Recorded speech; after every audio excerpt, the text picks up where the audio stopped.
Olá, alunos da segunda etapa A e da segunda etapa B da Escola Ário Mateus Cisnes, sejam bem-vindos à nossa aula de língua portuguesa de hoje. E hoje nós vamos encerrar o nosso assunto de literatura, né? Nós já estamos aí algumas semanas estudando os movimentos literários e hoje nós vamos fazer uma pequena revisão do material que já está aí no grupo. Portanto, vocês podem acompanhar, podem ler e rever quantas vezes quiser. Essa aula é apenas uma revisão. O conteúdo completo e na íntegra vai estar no grupo. Bom, nós estamos falando sobre literatura, nós estamos aí chegando perto das provas do Enem, da UEMA, e conhecer literatura, conhecer os movimentos literários é muito importante para que a gente se saia bem nas provas. Bom, então nós vamos começar vendo o que são os movimentos literários. Vocês podem acompanhar tudo que eu vou estar lendo aqui, está no material que está no grupo. Bom, os movimentos literários ou escolas literárias representam um conjunto de escritores e suas obras de um determinado período da história. Esses movimentos podem ser parecidos ou podem ser similares, uma vez que quando um deles se encerra, né, um deles acaba, começa outro. E é importante lembrar aqui que quando o movimento ele começa, ele rompe com o anterior e começa a propor, vem com novas regras, com novas propostas. Tudo bem até aqui? Vamos agora para o primeiro movimento literário, que é o trovadorismo. Aqui a gente começa vendo o período. E o trovadorismo aconteceu aqui em 1189 a 1434. A sua produção literária é marcada pelas cantigas de amor, cantigas de amigo, cantigas de maldizer e também cantigas de sofrimento. As principais características aqui, nós vamos ter a união da música com a poesia, né? Portanto, a poesia passa a ser acompanhada de instrumentos musicais, né? Dando aí melodia para ela. Nós vamos ter o amor cortês como tema e o sofrimento amoroso. Os principais escritores, nós temos uma lista de escritores bem grande, a lista completa está aí no material de vocês, tá bom? Eu vou ler só alguns aqui para vocês. Nós vamos ter aqui o João Luiz de Castelo Branco, nós vamos ter o Nuno Pereira, Fernão da Silva, Ares Tales, Diogo Brandão, e aí a lista continua, vocês podem acompanhar no material de vocês. Bom, esse movimento primeiro surgiu na Idade Média, na França e em Portugal.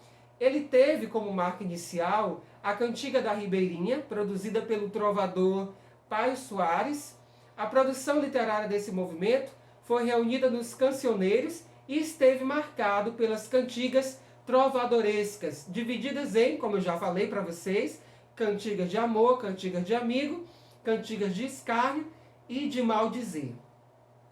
Por que elas recebem esse nome? Elas recebem esse nome porque, como eu já falei, né, a poesia começa a ser acompanhada por instrumentos musicais. Então começa aí a junção da poesia com a música, tá bom? E esse foi o movimento do trovadorismo. Vamos para o segundo movimento, o humanismo. Qual foi o período desse movimento? Vamos lá. Esse movimento aconteceu no período de 1418 a 1527. A sua produção literária, nós vamos ter o teatro popular, nós vamos ter a poesia palaciana e a crônica histórica. As principais características é o antropocentrismo, a racionalidade, nós vamos ter a questão da ciência, né, muito forte aqui também. Nós temos uma lista muito grande de escritores, vocês podem acompanhar aí. E esse movimento do humanismo, ele não só foi um movimento literário, mas ele também foi um movimento filosófico, né, e artístico, de transição ele aconteceu de transição entre o trovadorismo e o classicismo. Então ele estava ali no meio desses dois movimentos. Ele surgiu na passagem também da Idade Média para a Idade Moderna. Então é um movimento de transição. Nesse momento também nós vamos ter aí um marco desse movimento, é o teocentrismo, característica central da Idade Média, onde Deus é o centro de tudo, né? E começa a dar lugar para o antropocentrismo, né? Que é onde o homem começa a ser a parte principal. Essa questão aqui é uma das marcas mais fortes desse movimento do humanismo, como o próprio nome já diz, né? A valorização do humano. Bom, agora nós vamos ter o terceiro. Vocês estão acompanhando até aqui? Já falamos sobre trovadorismo, humanismo, agora nós vamos para o classicismo. E qual foi o período do classicismo? Bom, o período do classicismo foi em 1537 a 1580. A produção literária foi marcada por sonetos e epopeias. Principais características, nós vamos ter a imitação dos modelos clássicos, nós vamos ter o humanismo renascentista e nós vamos ter a objetividade como também uma das marcas desse movimento. Bom, esse movimento literário do classicismo, ele buscava a pureza, ele buscava a beleza, ele buscava a perfeição, o rigor, o equilíbrio das formas. Nós vamos ver aqui nas esculturas do classicismo essas características muito fortes no traço, né?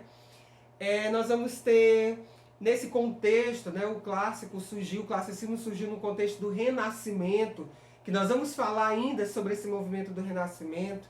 Por esse motivo, a produção literária desse período também ficou conhecida como literatura renascentista. Então, esse foi o movimento classicismo. Terceiro movimento que nós já vimos. Agora vamos para o movimento do barroco. O último movimento que nós vamos ver aqui nesse vídeo. Bom, vamos lá. Em que ano o barroco aconteceu? O período do barroco foi em 1601 a 1767, aqui no Brasil. A sua produção literária foi marcada por poemas épicos, poemas líricos, poemas sátíricos, poemas religiosos. As principais características, nós vamos ter o conceptismo, o rebuscamento por uma nova linguagem. Nós vamos ter como principais escritores, a lista é bem grande, mas nós temos aqui alguns conhecidos como Bento Teixeira, Gregório de Matos, nós vamos ter o Manuel Botelho de Oliveira, nós vamos ter o Frei Vicente de Salvador e tantos outros. Deem uma lida no nosso material que está no grupo, para vocês se aprofundarem mais ainda. Esse movimento literário do barroco aqui no Brasil, ele foi um movimento muito importante. Ele representa a dualidade histórica do período, né? A dualidade em que as pessoas se encontravam nesse momento, né? O barroco também ficou conhecido por ter essa marca, esses temas religiosos. Nós temos ali em Minas Gerais um conjunto de igrejas que representa muito bem esse movimento barroco. Nós vamos ter um conjunto de esculturas feitas pelo Aleijadinho, que ficou muito conhecido. Nós vamos ter os desenhos dentro das igrejas que retratam o sofrimento de Cristo. Então, é um movimento muito importante para o Brasil. Esse estilo esteve pautado na valorização dos detalhes, dos contrastes, evidenciados por uma literatura que prezou o jogo de palavras e de ideias, uma nova busca da literatura, né? Uma nova maneira de se escrever nesse movimento. Ok? Bom, a gente vai encerrar aqui, para que o vídeo não fique tão grande, vocês não tenham dificuldade na hora de assistir e nem de fazer o download, tá bom? Lembrando que aqui só é uma revisão dos movimentos literários. O conteúdo na íntegra está no grupo, tá bom? Um forte abraço para vocês e a gente vai para a segunda parte do vídeo, ok? Eu vou encerrar aqui agora, não tem ninguém aqui, então vai ser o jeito eu encerrar aqui apertando stop. Tchau!